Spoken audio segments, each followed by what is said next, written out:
You were telling me that you see God or evidence of God in math. Well, can you explain what you were saying? Or maybe I misread what you were saying. No, you did not. I have been closer and closer to God in the sense that because it takes me a long time, I'm rather rebellious. I have to say, you got to prove it to me. Show it to me, buddy. Just kidding. Oh, I'm sorry to anybody. No offense. But I really say it in that way. You talk to yourself in a sense. But in many, many moments in history of physics or mathematics, things come out. You see, mathematics, is this very pure word that it seems to have no connection to real world physics. That's right. It's true. It's complex number is one of them. But it appears in quantum mechanics, right? It's so beautiful. But one of the things that sometimes you see in equation is so amazing. When you formulate, maybe it's not right. Maybe it's this and that. Maybe, you doubt yourself. But one of the most beautiful equation was the one that derived by Paul Dirac. He's a professor at Cambridge University, but he retired in Florida, by the way. He died in Florida, Tallahassee.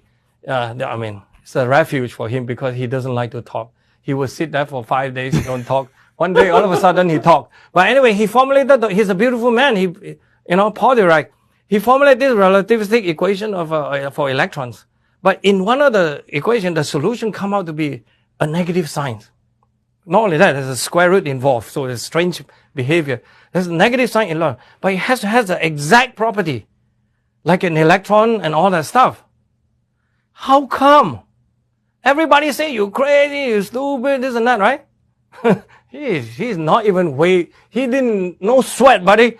He just say, I am right. A few years later, it is shown in Caltech by Carl Anderson to show there's actually such a thing called positron. The opposite, the brothers of electron. There's such a thing. And then if you ask yourself, how is it possible? Right? There's something, this is just out of nowhere. Where does this thing come from? And then in mathematical sciences, there's a lot of things like this, like geometry. There's an even more famous thing in geometry is called Calabi-Yau manifold that related to string theory. This thing was basically a revisit of Einstein's general relativity equation, asking itself whether is it possible to have closed curvature in space-time that you actually don't require even gravity to be there. And they show that Calabi was trying to prove this. Xingdong Yao is one of the great mathematicians, right? He's at Harvard, but he retired. Now he go to China, right? He was the one who tried to disprove this thing, but he turns out to be true.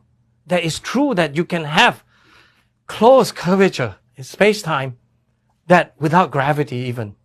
So that added even more rich in this world. That from mathematics to real world, we already have enough hard time understanding Einstein. This guy added even more. And his discovery was in the 70s and things like that, So there's so many examples and incidents like this. Just have to tell you that you have to bow down. You have to occasionally take a deep breath. There may be some ever presence of these forces that allow us to illuminate our life. And I tell you, God has given us all this light that tell us that we have to follow the light and do the best we can.